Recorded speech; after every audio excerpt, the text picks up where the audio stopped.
ज्ञाननिधि मंच पर आप सभी परीक्षार्थियों और प्रतियोगी लोगों का स्वागत है।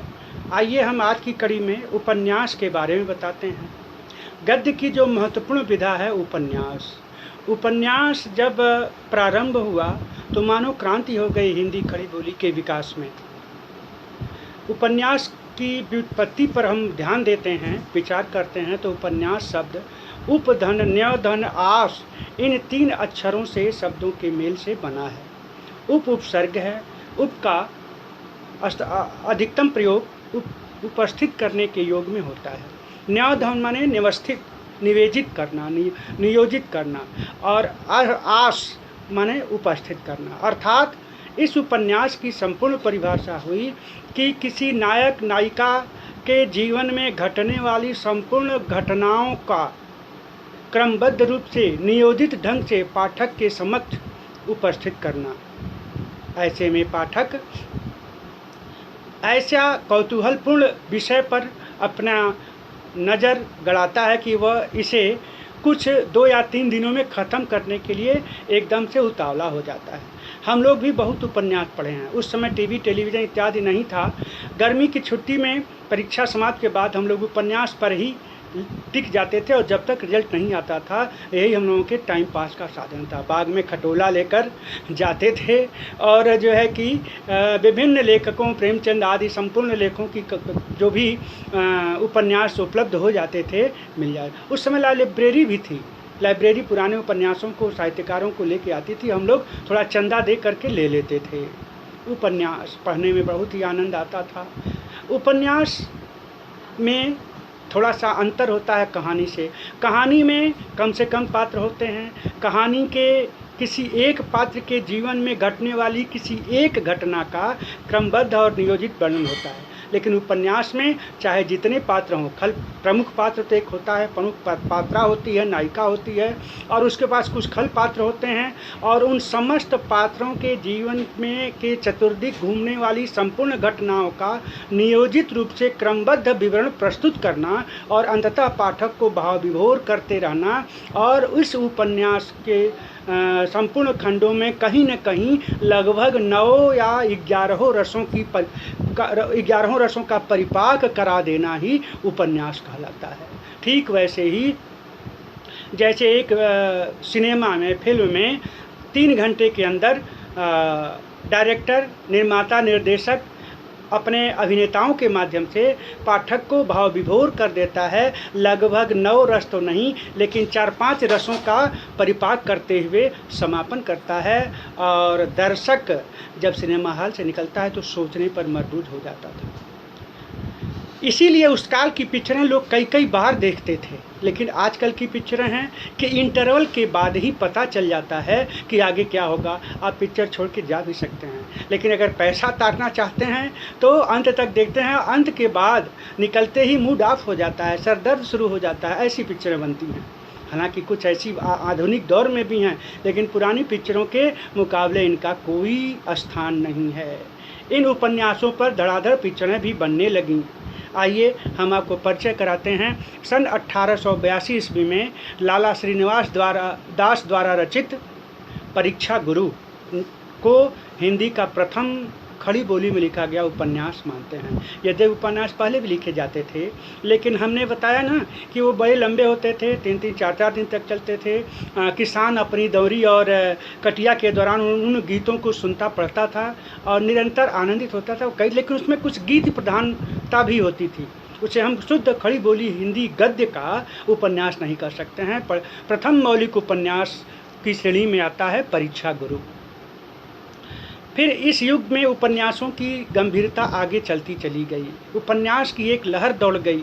पाठक अपने आप को विभिन्न उपन्यासों के माध्यम से अपने आप को केंद्रित कर लेता था।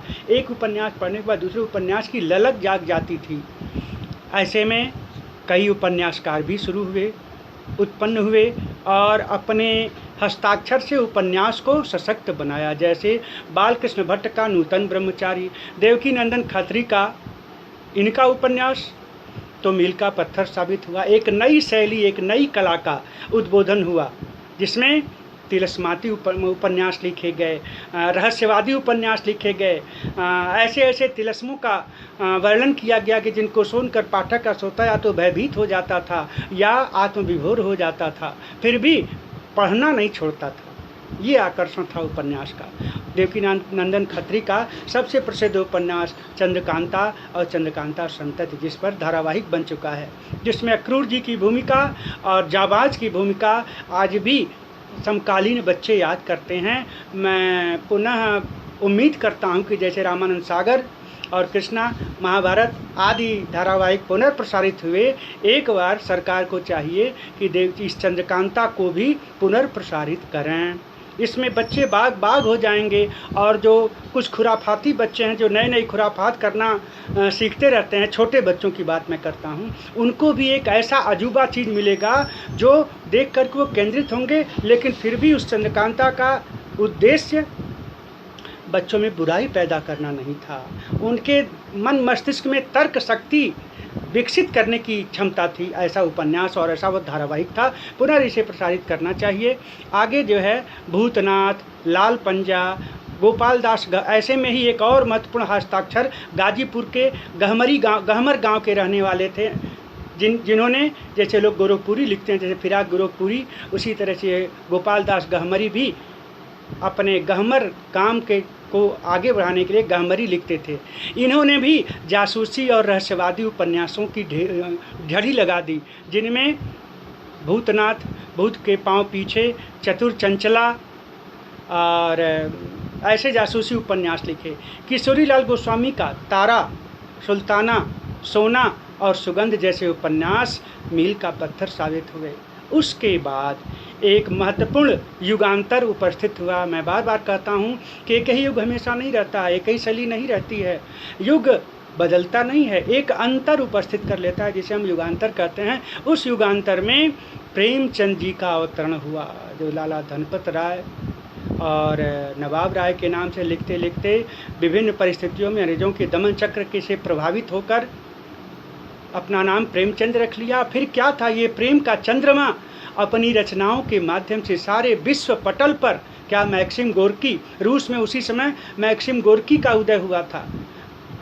राहुल सांकृत्यायन ने वोल्गा से गंगा तक नामक अपने यात्रा वृत्तांत में मैक्सिम गोर्की का भी और भारतीय उपन्यासकार प्रेमचंद का भी जिक्र किया है। हमारे यहाँ जैसे प्रेमचंद हुए, वैसे ही रूस में मैक्सिम गोर्की पैदा हुए।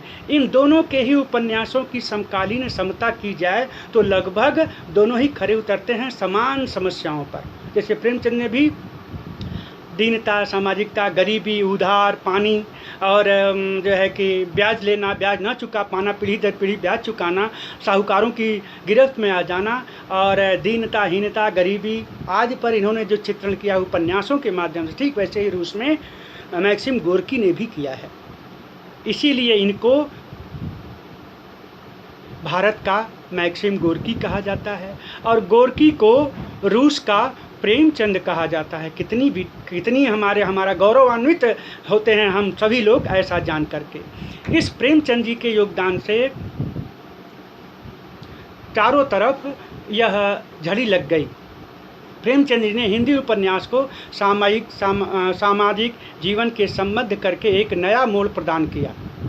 इस युग में प्रेमचंद ने सेवा सदन, निर्मला, गबन, रंगभूमि, कर्मभूमि, गोदान आदि उपन्यास लिखे। लगभग 12 उपन्यास लिखे। मंगलसूत्र इनका अधूरा रह गया। उस समय ये क्षय रोग से पीड़ित थे, इसलिए ये इसे पूरा नहीं कर सके। बाद में पता चलता है कि अमृत राय ने शायद पूरा किया, उनके सुपुत्र ने, लेकिन शैली में अंतर आ जाता है। और उसी समय एक महत्वपूर्ण हस्ताक्षर छायावाद के प्रणेता प्रवर्तक जयशंकर प्रसाद जी ने भी लेखनी उठाई और महत्वपूर्ण उपन्यासों पर अपनी लेखनी चलाते हुए कंकाल, तितली और इरावती, इनके साथ भी काल की क्रूरता ने पंजे से इनके उपन्यास को छीन लिया। इरावती भी अपूर्ण ही रह गई। जैसे ऐसे उपन्यास लिखे गए जो मील का पत्थर साबित होते हैं। इस युग के प्रमुख उपन्यासकार और भी हैं। चतुरसेन शास्त्री, विश्वंभरनाथ शर्मा, कौशिक, भगवती चरण वर्मा, वृंदावन लाल वर्मा की विराटा की पद्मिनी बहुत ही अद्भुत उपन्यास है। ठीक है। इसके बाद इन उपन्यासों ने पाठकों और श्रोताओं को अभिभूत किया। हाथों हाथ निरंतर हिंदी साहित्य कोश, हिंदी की समृद्धि भंडार में इन लोगों का महत्वपूर्ण योगदान है गद्य के विकास में। इसके बाद प्रेमचंद की मृत्यु के पश्चात उपन्यास दो कालों में विभाजित हो गया, स्वातंत्रता पूर्व और स्वातंत्र्योत्तर उपन्यास। इस युग में सामाजिक उपन्यास अधिक लिखे गए। इन सभी उपन्यासों का लक्ष्य समाज की कुरीतियों को सामने लाकर उनका विरोध करना और आदर्श परिवार एवं समाज की रचना का संदेश देना था।